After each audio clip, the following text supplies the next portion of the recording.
महसूस करेंगे उनकी शक्तिशाली किरणें मुझ तक पहुंच रही है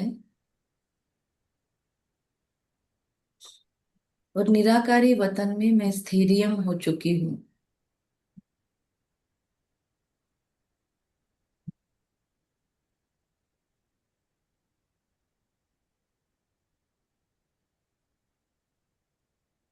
फिर से सूक्ष्म लोक में सभी फरिश्तों का हाथ थामकर मैं पूरे ग्लोब के आसपास इन फरिश्तों के साथ सर्कल में खड़ी हूँ और ऊपर सूक्ष्म लोक से पूरे कॉस्मोस को। ऑडियो ऑफ कीजिए। ऑडियो ऑफ कीजिए, किसी का ऑडियो ऑन है? अपर आम्हाला कुठे हालता येतं? हा, 11:30 वाजले मला. आता घरचंच लग्न होतं. किसका आवाज है? किसका आणि आवाज आ रही बावनकुळे है? साहेब, मुख्यमंत्री साहेब सगळे होते ना. किरण भाई, म्यूट कीजिए माइक।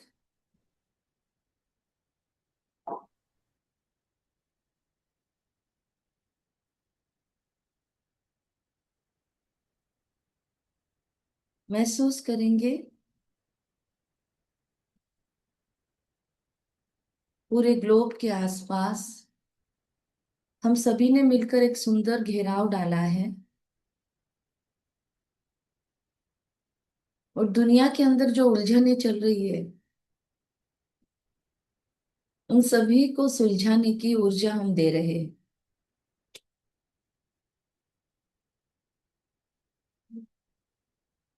हम सभी फरिश्ते सुख, शांति, पवित्रता का प्रकाश फैला रहे हैं। परस्पर स्नेह की ऊर्जा इस पूरे कॉस्मोस में फैल रही है।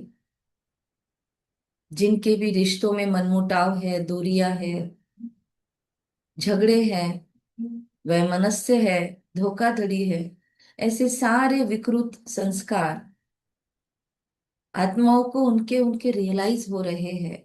ऐसी शुद्ध किरणें उन्हें प्राप्त हो रही है हम सबसे, और आत्माओं को अपने मूल स्वभाव की ओर मोड़ने की ताकत मिल रही है। हम सभी फरिश्तों के झुंड में ये ऊर्जा रोटेशन में फैल रही है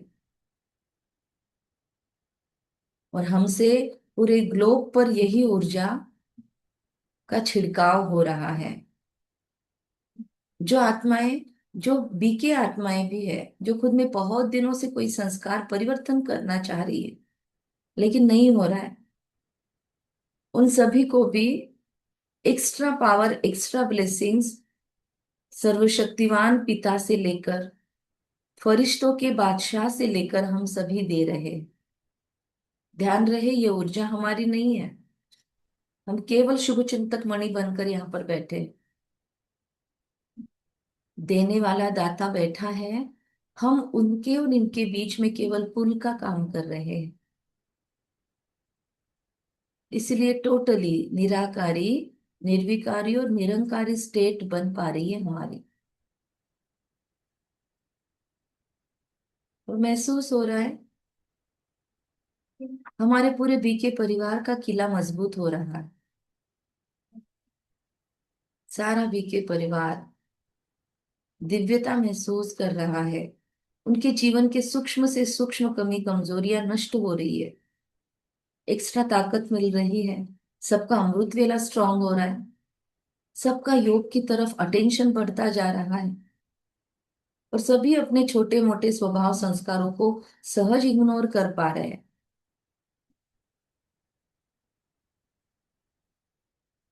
जो भी परमात्मा का हाथ छोड़कर बेरुखे होकर चले गए हैं, उन सभी को भी स्पेशल किरणें हम दे रहे हैं। उन्हें फिर से एहसास हो रहा है अपने उस सुंदर वेस्ट गॉडली लाइफ का, और जो कमजोरी उनके मन में आ गई है वो उससे मुक्त हो रहे हैं। जो भी मनमुटाव, जिस कारण से उन्होंने यज्ञ छोड़ा है, वो अवगुण उनसे नष्ट हो रहा है। उन्हें डीप रियलाइजेशन हो रही है और वो आत्माएं पश्चाताप कर रही है। पश्चाताप के साथ परिवर्तन सहज हो रहा है। पश्चाताप की अग्नि उनके यज्ञ के प्रति किए हुए विकर्म नष्ट कर रहे हैं। जो भी ट्रेटर बनकर चले गए हैं, उन्हें भी अपनी गलतियों का एहसास हो रहा है। और फिर ऑटोमेटिक डैमेज कंट्रोल हो रहा है। फिर से वो अपने दुर्भाग्य को भाग्य में परिवर्तन कर रहे हैं। फिर तीसरा सेगमेंट वो सभी आत्माएं हैं जो शिव की परम भक्त है, लेकिन अब तक उन्हें परमात्मा का ज्ञान नहीं मिला। तो क्योंकि हम सारे बी के परिवार से कनेक्टेड है, उन्हें इतनी सशक्त किरणें मिल रही हैं कि ऑटोमेटिक ये जहां पर भी जिन भी शिव भक्तों के कनेक्शन में है, ऑटोमेटिक सारे शिव भक्त इनके कनेक्शन में आकर अपने पिता को पहचान रहे हैं। सत्य परिचय, पूजा का सत्य अर्थ और सच्ची आराधना समझ पा रहे हैं। अन्य हरेक धर्म की आत्माओं को भी यथाशक्ति ताकतें मिल रही है।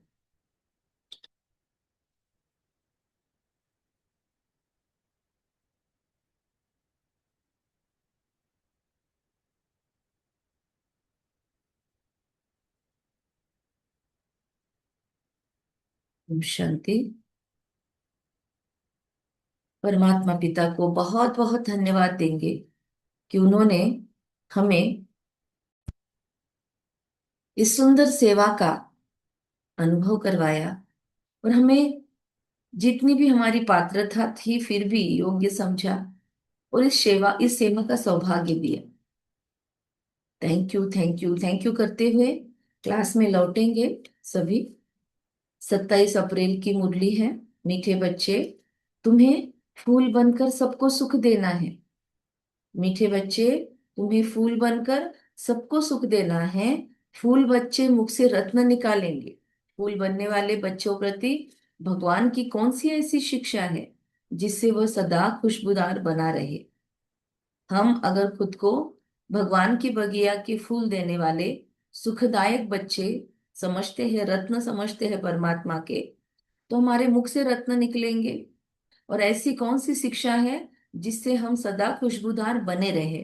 तो उत्तर है, हे मेरे फूल बच्चे। आज का स्वमान हम परमात्मा के बगिया के फूल हैं। तो हे मेरे फूल बच्चे, तुम अपने अंदर देखो कि मेरे अंदर कोई आसुरी अवगुण रूपी कांटा तो नहीं है। अगर अंदर कोई कांटा है तो जैसे दूसरों को अवगुण से नफरत आती है, हमको दूसरों के अवगुण देख के जैसे नफरत आती है, वैसे अपने आसुरी अवगुण से नफरत करो तो कांटा निकल जाएगा। जैसे लोगों की नफरत होती है ना हमको, कि घिन आती है ना कि इसके अंदर कोई अवगुण है, तो खुद से आनी चाहिए। और गिल्ट में न जाते हुए वो नफरत से हमको खुद के अंदर का कांटा निकालने की ताकत मिलनी चाहिए। आज का प्रश्न उत्तर 5 बार जरूर पढ़ेंगे मुरली खत्म होने के बाद। अपने को देखते रहो, मनसा वाचा कर्मणा। ऐसा कोई विकर्म तो नहीं होता जिसका दंड भोगना पड़े। ओम शांति। डबल ओम शांति। किसको समझेगा? मनसा वाचा हम कर्म बस कोई विकर्म हो रहा है क्या, हम दंड के भागी बन रहे हैं क्या, ये समझेगा किसको? क्या कहते हैं, क्या टूल है?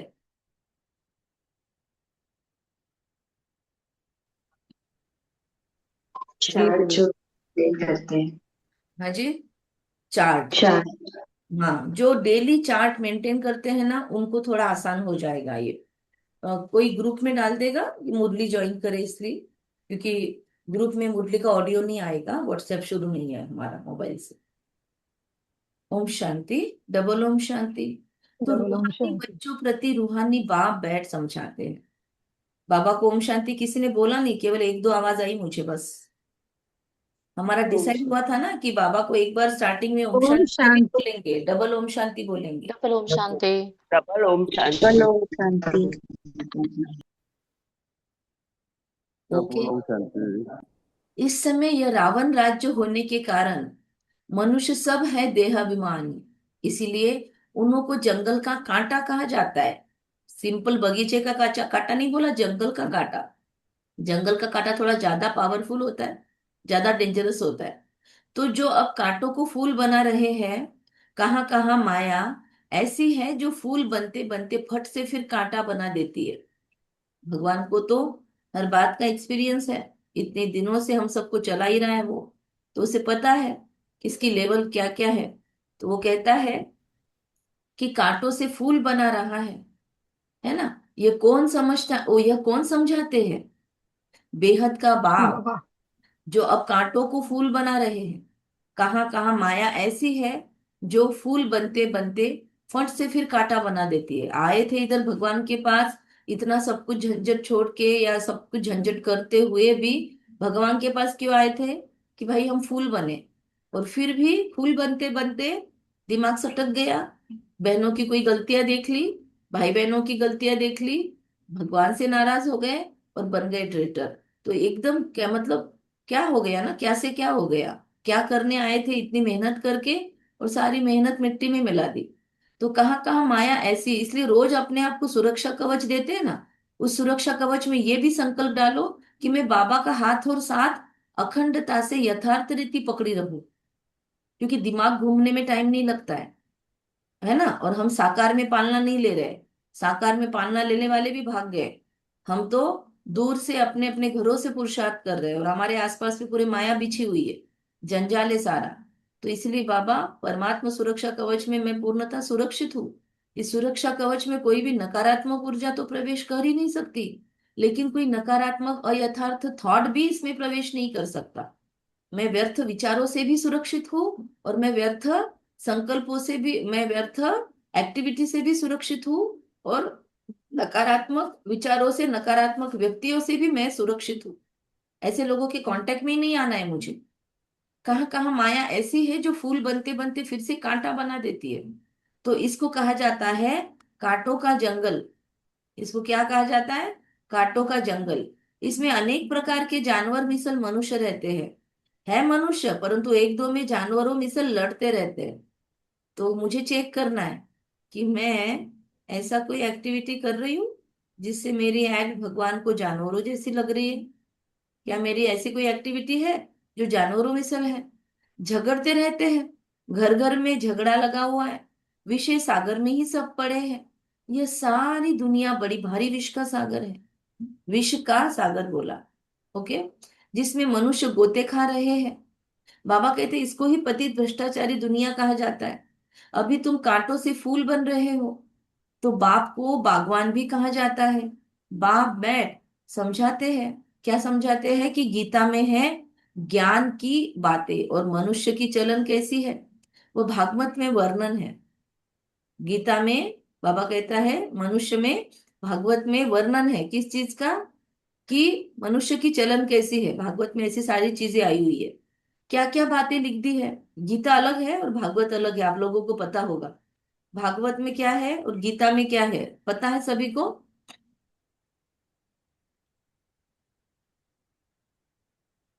तो बाबा कहते हैं फूल बनकर, सतयुग तो है ही फूलों का बगीचा।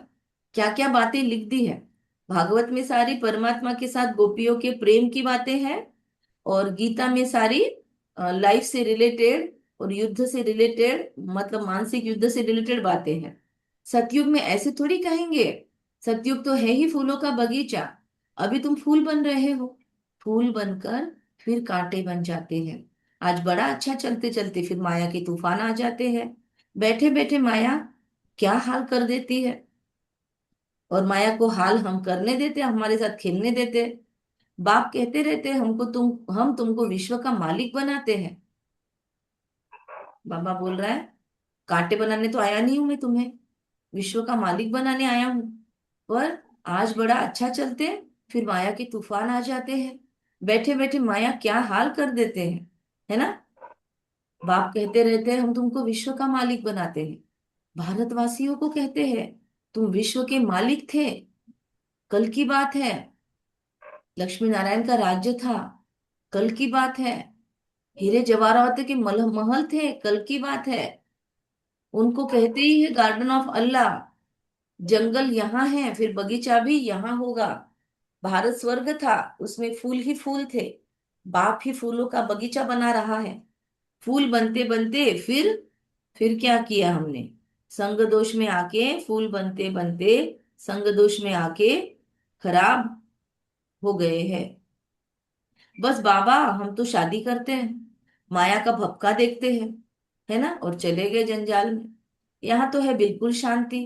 ये दुनिया सारी है जंगल, जंगल को जरूर आग लगेगी, तो जंगल में रहने वाले भी खत्म होंगे।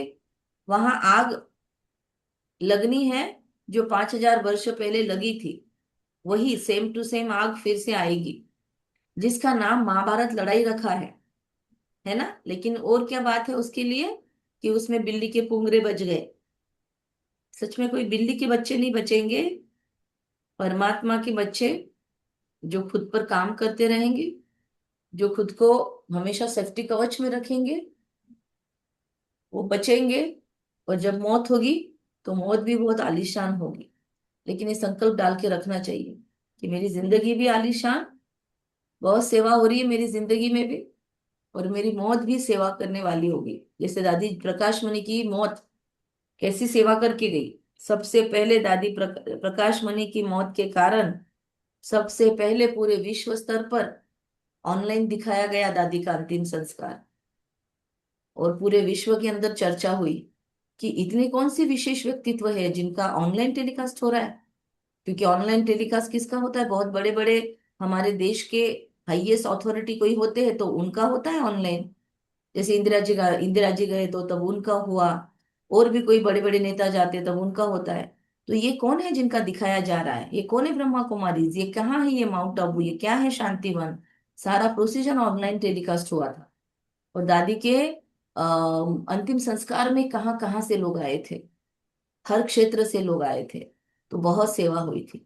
तो ऐसे हमको भी संकल्प डालना है कि मेरी जिंदगी भी सेवा कर रही है, और मेरी मौत इससे बढ़कर सेवा करेगी। मेरी मेरी जिंदगी भी आलीशान है, और मेरी मौत भी बहुत अफलातून आलीशान रहेगी। बहुत ही ठाठ से मैं निकलूंगी, इस यहाँ से निकलूंगी तो परमात्मा के घर मेरा पास्ट विथ ऑनर होके स्वागत होगा। तो एटॉमिक बॉम्ब्स की लड़ाई तो ये पहले यादवों की ही लगती है। वह भी गायन है, तो लड़ रहे हैं ना। बाबा ने बोला था यूरोपवासी यादव विज्ञान गर्वित अमेरिका लड़ेंगे, तो चल रहा है। वह भी गायन है। साइंस में मिसाइल्स बनाए, शास्त्रों में तो बहुत कहानियां हैं। बाप हम बच्चों को समझाते हैं, ऐसे कोई पेट से थोड़ी मुसलादी निकाल सकते हैं। अभी तुम देखते हो साइंस द्वारा कितने बॉम्ब शादी बनते हैं। सिर्फ 2 बॉम्ब ही लगाए तो कितने शहर खत्म हो गए, कितने आदमी मरे। हिरोशिमा नागासाकी में केवल 2 बॉम्ब चलाए थे तो कितने मर गए, कितनों, मतलब आज तक भुगत रही है हिरोशिमा नागासाकी के बच्चे। आज भी अपंग या चैलेंज पैदा होते हैं, क्योंकि वहां पे अभी भी रेडिएशन है उस बॉम्ब के, अणु बॉम्ब के। तो जरा सोचो, जब वो सारे अणु बॉम्ब पूरे विश्व में इधर उधर फैलेंगे तो कैसी मौतें होगी। बाबा ने बोला है ना कि जहां पर आप बैठे हो वहां की वहां ही खत्म हो जाने हैं।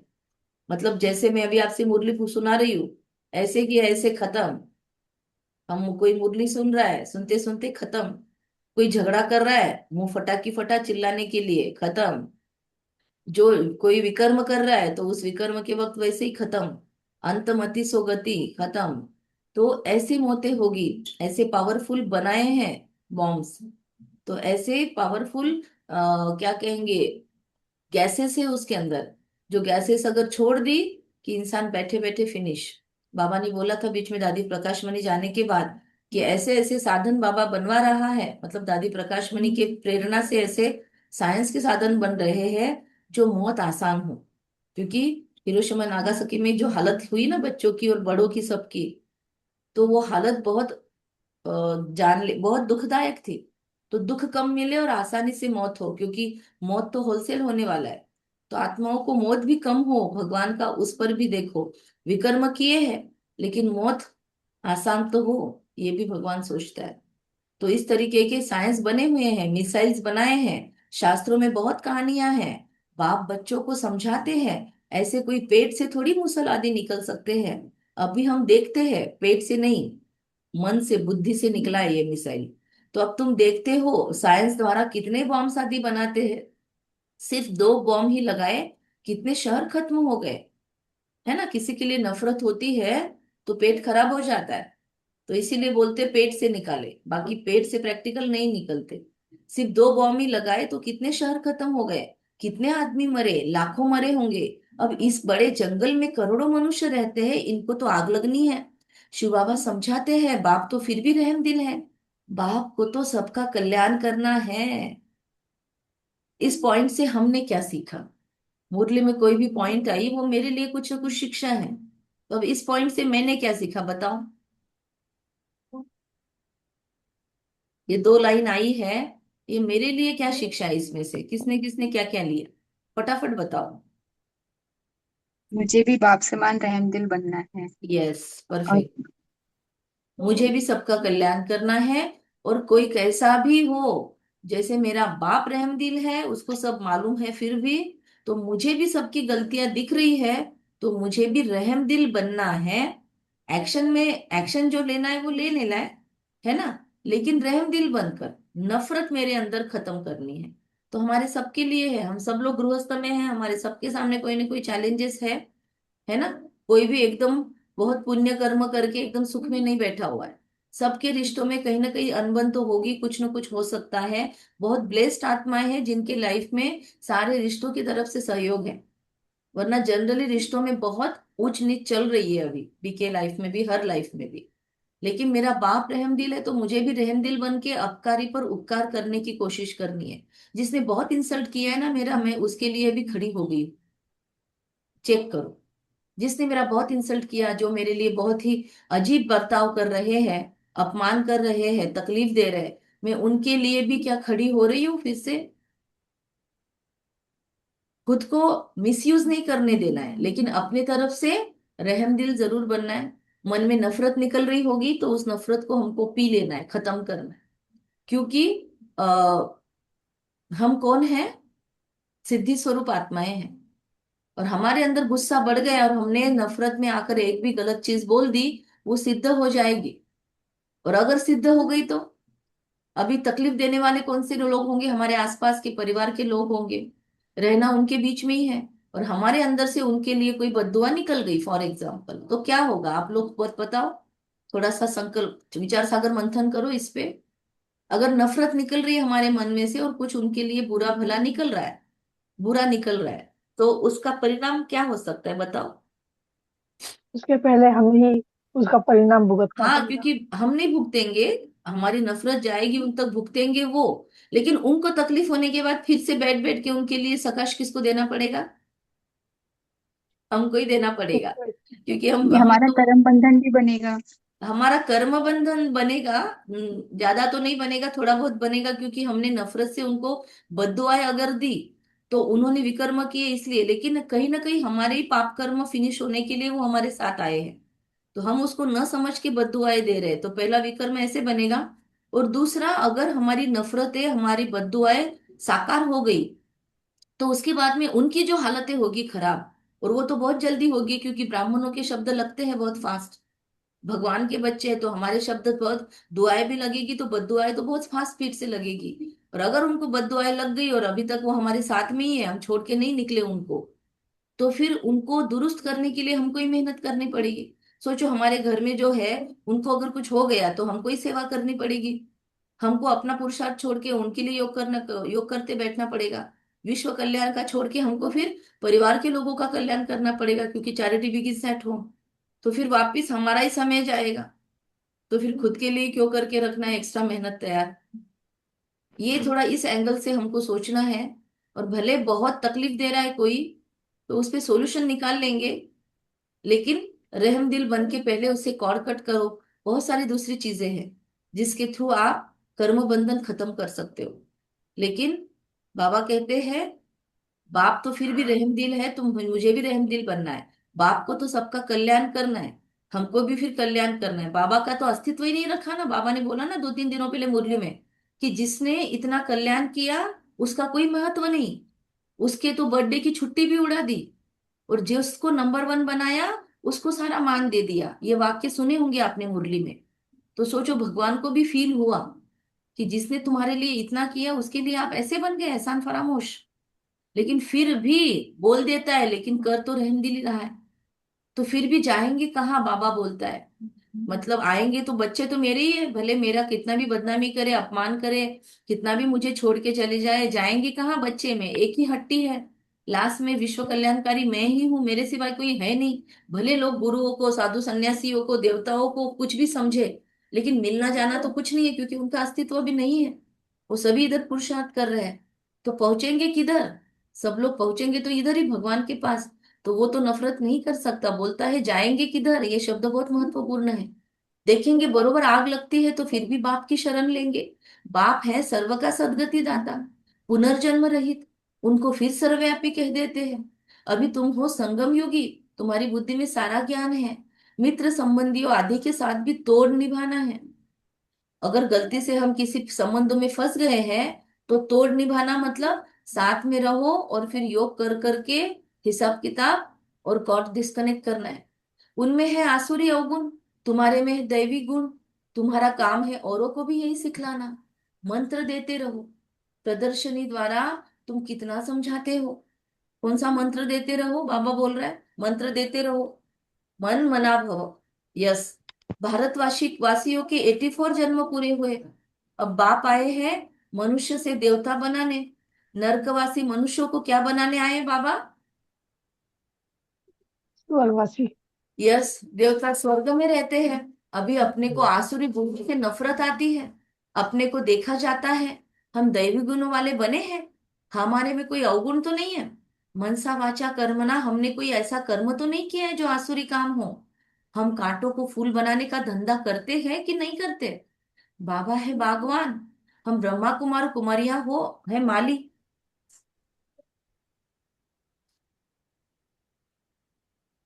इंद्र को क्वेश्चन नहीं भेजा है, उसका फोटो सुंदर है, बहुत अच्छा। बाबा कहते हैं अभी अपने को आसुरी गुणों से नफरत आती है, अपने को देखा जाता है हम दैवी गुणों वाले बने हैं। हमारे में कोई अवगुण तो नहीं है। मनसा वाचा कर्मणा, हमने कोई ऐसा कर्म तो नहीं किया जो आसुरी काम हो। हम कांटों को फूल बनाने का धंधा करते हैं व नहीं। बाबा है बागवान और तुम ब्रह्मा कुमार कुमारियां हो माली। किस्म किस्म के माली भी होते हैं। मालियों का भी अलग अलग एक्सपर्टाइज होता है ना। कोई कोई बड़े बड़े बनाने वाले होते हैं, कोई कोई छोटे छोटे बाग बगीचे डेवलप करने वाले होते हैं, कोई लैंडस्केपिंग करने वाले माली होते हैं, कोई लॉन वगैरह के एक्सपर्ट होते हैं, या किसी में सारी क्वालिटीज होती है। तो कोई कोई तो अनाड़ी भी है, किसी को आप समान नहीं बना सकते हैं। अभी हमको अनाड़ी जैसा तो संज्ञा नहीं मिलने चाहिए ना, है ना। प्रदर्शनी में बागवान तो नहीं जाएंगे, माली जाएंगे। ओके, एक एक ही से करना।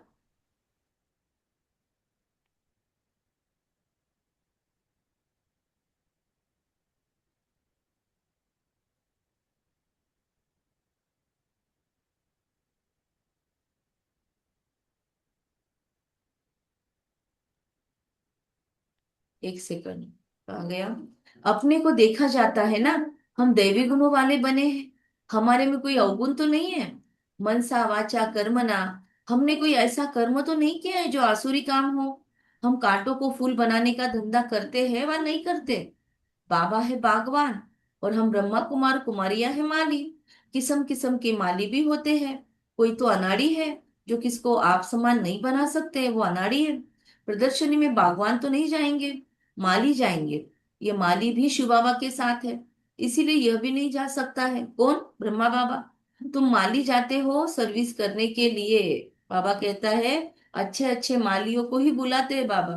तो हमको ज्यादा काम किस पे करना है? अपने आप को एक्सपर्ट माली बनाने पे काम करना है, ताकि भगवान का बुलावा आए, भगवान हमको चूज करे, भगवान सेवा पर बुलाए हमें। हमें बस अब उस पे पुरुषार्थ करना है। बाकी हर एक की लाइफ में कुछ ना कुछ अप डाउन्स चल रहे हैं। मुझे फोन भी आते हैं या मैसेजेस भी आते हैं। हमारे खुद के लाइफ में भी है, आपके लाइफ में भी, हम सबके लाइफ में कुछ ना कुछ अप डाउन चलते हैं। लेकिन हमको अपनी हिम्मत बनाए रखनी है। हमको अपनी ताकत बनाए रखनी है, शुभ कामना शुभ भावना की। हमको शुभ चिंतक मनी फिर भी बने रहना है। आई नो बहुत हार्ड होता है जब सामने वाली आत्मा इतना बुराई से व्यवहार करती है, लेकिन फिर भी हमको एक दूसरे को आथत देते रहनी है, राह दिखाते रहना है और एक दूसरे को सपोर्ट करते रहना है। कोई और के पास नहीं मिलेगा, है ना। क्योंकि हम बीके अगर और दूसरे काउंसलर्स के पास जाएंगे तो वहां तो बाप की बदनामी होंगी। क्योंकि मुझे बहुत लोग बोलते हैं ये तुम्हारे ब्रह्मा कुमार कुमारी वाले आते हैं हमारे पास, उनको बहुत ही ऐसे इश्यूज दिखते हैं हमको। तो वो लोग हमारे सामने कुछ नहीं बोलते पर बाहर वो डिसर्विस जरूर करते कि देखो ब्रह्मा कुमारी वाले भी हमारे पास आ रहे हैं। इसीलिए बीके काउंसलर के पास ही ज्यादा बेहतरी होती है, या अपने बीके भाई बहनों के पास या बड़ी बहनों के पास हम अपना मन खाली करें तो वो सबसे ज्यादा बेटर है। और उससे भी ज्यादा बेटर है जब बहुत ही ज्यादा होता है तो काउंसलर के पास जाना ही पड़ता है, लेकिन फिर वहां पे हमको ये नहीं बताना है कि हम ज्ञान में है कि नहीं है, है ना। और दूसरा, भगवान को रोज लेटर लिखना कंपलसरी तय रखो। जब लाइफ में बहुत प्रॉब्लम्स शुरू है ना, तो रोज बाबा को जो है जैसा है लेटर लिखना शुरू रखो। बहुत राहत मिलती है, बहुत सॉल्यूशंस मिलते हैं। बाबा भी कहते हैं अनाड़ियों को न बुलाओ। बाबा नाम नहीं बतलाते, डायरेक्ट बोल रहा है बाबा। थर्ड क्लास माली भी है ना, माय गॉड। अनाड़ी थर्ड क्लास माली, बाबा ने ये वाक्य बोले हैं। बागवान प्यार उनको करेंगे जो अच्छे अच्छे फूल बनाकर दिखाएंगे। अगर माली को समझ नहीं रहा है और बिगाड़ रहा है वो, तो फिर क्या बोलेंगे ना। तो उस पर बागवान खुश होगा अच्छे अच्छे फूल बनाकर जो दे। मुख से सदैव रत्न ही निकालते रहते हैं, कोई रत्न के बदले पत्थर निकालेंगे तो बाबा क्या कहेंगे। शिव बाबा, अगर शिव बाबा पर अक के फूल भी चढ़ाते हैं ना, चढ़ाते हैं ना सारे बाबा को। हम्म। और तो नहीं मिलते बाबा को, अपने फूल बहुत मिलते हैं, बहुत है। जो बाबा पर गाली गलौज या बाबा पर हमेशा क्या बोलते शंका कुशंकाएं, या फिर बाबा को हमेशा ब्लेम ही करने वाले कि बाबा ऐसे क्यों किया, ऐसे क्यों किया मेरे साथ। ऐसे बाबा के बच्चे भी बोलते हुए देखे हमने। तो बाबा कहते कोई रत्न के बदले पत्थर भी निकालते तो बाबा क्या कहेंगे। शिव पर अक्के फूल चढ़ाते तो शिव तो स्वीकार ही करता है। कच्चा दूध चढ़ाते हैं, कच्चापन चढ़ाते हैं स्वभाव संस्कार का, बाबा को हमेशा ब्लेम करते हैं तो बाबा वो भी स्वीकार करता है। भोलेनाथ बैठा है ना, दूध भी स्वीकार करता है कच्चा, और अक्के फूल भी स्वीकार करता है। तो कोई ऐसे भी चढ़ते हैं ना, चलन तो देखो कैसी है। कांटे भी चढ़ते हैं, चढ़कर फिर जंगल में चले जाते हैं, सत्व प्रधान बनने के बदले और ही तमो प्रधान बनते जाते हैं, दुनिया के जंगल में चले जाते हैं। इसका स्क्रीनशॉट निकाल सकते हो। आज की पूरी मुरली बहुत बहुत इंपॉर्टेंट है। जिनको जिनको पॉसिबल है जाके जेरोक्स वाले के पास मुरली का प्रिंट निकाल कर लाओ। मुरली का पीडीएफ कोई भेज दे ग्रुप में, हमारे पास अभी व्हाट्सएप नहीं है, हम कोशिश करेंगे। अगर पीडीएफ निकलता है तो हम आपको भेज देंगे मुरली चिंतन में। इसका जेरोक्स निकाल कर ले आना। चढ़कर फिर जंगल में चले जाते, सतो प्रधान बनने के बदले तमो प्रधान बन जाते हैं। उनको फिर क्या गति होगी, कहते हैं बाबा कि मैं एक तो निष्कामी हूं और दूसरा परोपकारी हूँ। निष्कामी हम तो नहीं बन सकते, पर हम परोपकारी बन सकते। परोपकार करता हूँ भारतवासियों पर जो हमारी ग्लानि करते। सबसे ज्यादा ग्लानि कहाँ हुई परमात्मा की, बोलो। क्या क्रिश्चियन लोगों ने बोला, भारत में। क्या बौद्ध धर्म वालों ने बोला, क्या इस्लाम वालों ने बोला। वो तो अल्लाह अकबर ही कर रहे हैं, वो तो तब से यही बोल रहे हैं एक ही अल्लाह है। क्रिश्चियनिटी वाले गॉड इज वन ही बोल रहे हैं। बौद्ध धर्म वाले तो परमात्मा को मानते ही नहीं है, वो तो आत्मा के कर्मों पर ही ध्यान दे रहे हैं। ये बदनामी किसकी की परमात्मा, ये परमात्मा की बदनामी की फिर किसने की, हमने ही की। बात नहीं की। हाँ, हमने ही ऐसे ऐसे शास्त्र बना दिए, हमने ही ऐसे ऐसे कहानियां बना दी, तो उसको सर्वव्यापी कर दिया। तो बाबा ने कहा परोपकारी पर उपकार करता हूँ भारतवासियों पर जो हमारी ग्लानि करते हैं। मैं इस समय ही आकर स्वर्ग की स्थापना करता हूँ। किसको कहो स्वर्ग चलो तो क्या बोलेंगे, स्वर्ग में हम यहाँ है ना। देखो हमारे पास गाड़ियां हैं बड़ी बड़ी, है ना, हमारे पास बड़े बड़े महल हैं, हमारे पास एरोप्लेन है, खुद का जेट प्लेन है, या हम आराम से ट्रैवल कर पाते हैं, कितना कुछ है हमारे पास। तो स्वर्ग होता है सतयुग में भाई, यहाँ पे कौन सा स्वर्ग है। फिर उनको हमको बताना होगा, प्रूव करना होगा कि स्वर्ग के लक्षण कौन से हैं जो यहाँ पर नहीं है। बड़े बड़े महलों में बैठने वालों के घरों में भी कितना प्रॉब्लम है। रेमंड वाले का इतना बड़ा इतना मंजिला मकान है, लेकिन बाप को निकाल दिया बच्चे ने घर से बाहर। तो कितने ज्यादा प्रॉब्लम्स है। तो अरे स्वर्ग होता है सतयुग में, कलयुग में फिर स्वर्ग कहाँ से आया। कलयुग को कहा ही जाता है नर्क, पुरानी तमोप्रधान दुनिया। मनुष्य को पता ही नहीं है स्वर्ग कहाँ होता है। स्वर्ग आसमान में समझते हैं। बचपन से हमको स्वर्ग आसमान में ही दिखाया, तो हम सबने स्वर्ग आसमान में समझा कि देलवाड़ा मंदिर में भी स्वर्ग ऊपर में दिखाया, नीचे तपस्या कर रहे हैं। तो मनुष्य भी इसलिए कह देते हैं फलाना स्वर्ग पधारा। स्वर्ग कहाँ है? सबके लिए तो कह देते हैं स्वर्गवासी हुआ। यह है विषय सागर। क्षीर सागर विष्णुपुरी को कहा जाता है। उन्होंने फिर पूजा के लिए एक बड़ा तालाब बनाया है, उसमें विष्णु को बिठाया है ना। उस दिन की मुरली में भी ये आया था वर्णन। तो उसको, उसमें विष्णु को बिठाया। अभी तुम बच्चे स्वर्ग में जाने की तैयारी कर रहे हो। नेपाल में है वो दूध का तालाब जिसमें विष्णु है, पर बहुत गंदगी थे उसमें। तो जहाँ दूध की नदियां